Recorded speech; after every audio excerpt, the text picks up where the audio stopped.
Та жилд ердөө нэг л өдөр тэнгэр дээрх хоёр од уулздаг гэж сонсож байсан уу? 7 дугаар сарын 7-нд Японд Танабата хэмээх олон зуун жилийн уламжлалтай баяр болдог.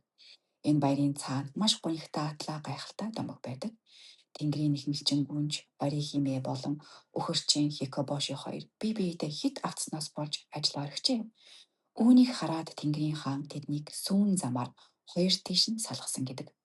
Гэхдээ хайрыг нурвдууд жилд ердөө нэг л удаа 7 дугаар сарын 7-нд уулзахыг зөвшөөрсөн гэж домогт өгүүлнэ. Энэ домогт гардаг хоёр дүрийг өнөөдөр ч тэнгэрээс харж болно. Орихиме нь Вега од, Хикобоши нь Алтайр од. Эдгээр нь зуны тэнгэрийн хамгийн тод оддын хоёр бөгөөд сүүн замын хоёр талд байрладаг.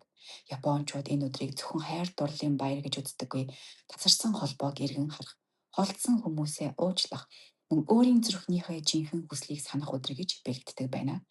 Тиймээс Танабата зөвхөн хоёр хүнийг уулзалт биш, харин зүрх ба оюун, өнгөрсөн ба ирээдүй, өөрийн жинхэнэ хүсэлтэйгээ дахин уулзахыг сануулдаг өдөр юм. Заримдаа хамгийн урт хүлээлт бидний хамгийн үнцэнтэй уулзалтыг авчирна.